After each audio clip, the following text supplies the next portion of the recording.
The footage that circulated after the ice show was not the performance footage, not the medal ceremony, not the world record free skate that had already been watched millions of times by the people who followed figure skating and millions more by people who did not follow figure skating but could not stop watching anyway. It was the backstage footage, the between moments, the accidental frames that cameras catch when the subjects have stopped performing and started simply existing. What that footage showed is the specific thing that cameras during competition are not designed to capture, which is two athletes who have been through enough together across 6 years of early mornings and pandemic lockdowns and injuries and errors and world records and Olympic gold that the dynamic between them in the moments after the performance is not the professional partnership the sport requires, but something closer to what forms between people who have been through the specific kind of shared difficulty that builds a language nobody outside it can fully translate. Riku Miura being caught dancing by herself in a corridor during a break, not for cameras, not for content,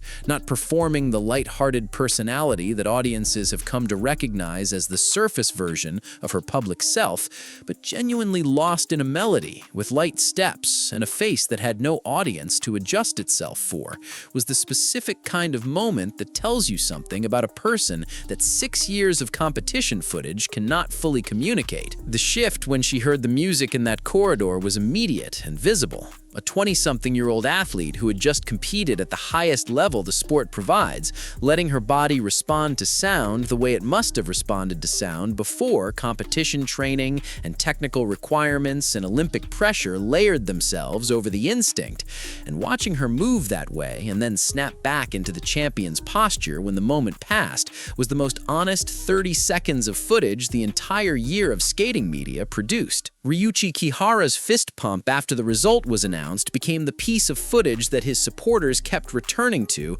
not because of its size or its energy, but because of what it revealed about a man who has spent most of his competitive career presenting the composed and centered exterior that championship-level pair skating requires as a baseline operating mode. He is, by all accounts, and by the evidence of years of broadcast footage, one of the more internally contained athletes in the sport, the counterbalance to Riku's expressiveness, the anchor that holds position when the free skate is producing the kind of emotional charge that would destabilize most performers. And watching him release everything in a single explosive gesture when the score confirmed what they had just done was the visual equivalent of a pressure gauge finally finding its release valve. The accidental head pat is the moment that the people who watched enough of their footage across the years immediately understood before it was explained, because it was not a choreographed or deliberate expression of partnership or mentorship, but a reflexive gesture of care between two people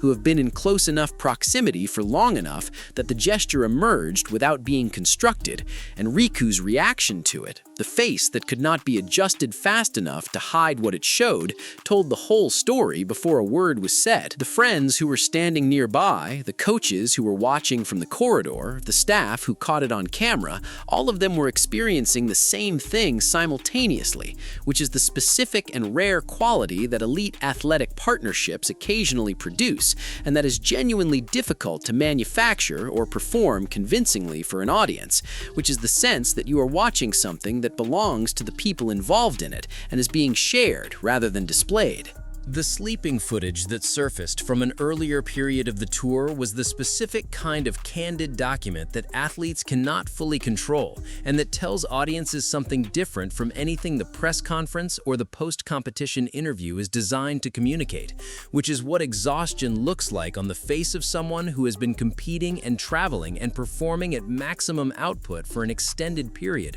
with insufficient rest between events.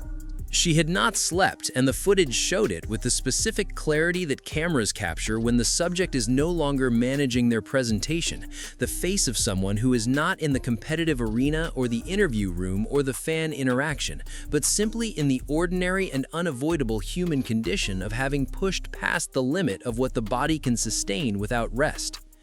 The juxtaposition between that footage and the footages of the same person performing the world record free skate in Milan or executing technically demanding elements in tour rehearsals is the specific kind of contrast that builds the most durable connection between an athlete and the audience that follows them, because it establishes that the excellence visible in one context is produced by a person rather than by a performance, that there is someone underneath the champion who gets tired and needs to sleep and forgets that cameras exist.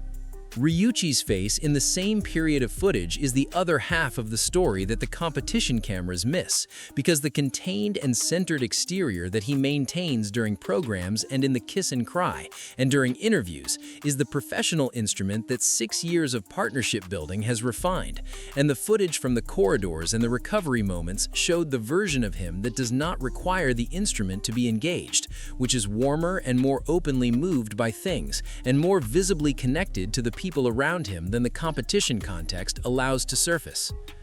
The team that surrounds them is the invisible architecture of everything the footage documents, but that the analysis of their success rarely addresses with sufficient attention, because the coaches and support staff who appear at the edges of the corridor footage and the backstage clips are not background characters in a story about two athletes, but the people who built the environment that made the trust between those athletes survivable across the specific and repeated failures that championship-level pairs skating produces, before it produces the successes. Ryuichi's voice cutting through the arena noise in the practice footage is the sound that every person who has followed this partnership from its beginning in Nagoya in 2019 has heard across hundreds of hours of training and competition and tour documentation, and hearing it in the casual context of a show rather than the high-stakes context of an Olympic warm-up is the auditory equivalent of the difference between the competition face and the corridor face, the same voice carrying a different weight in a different context.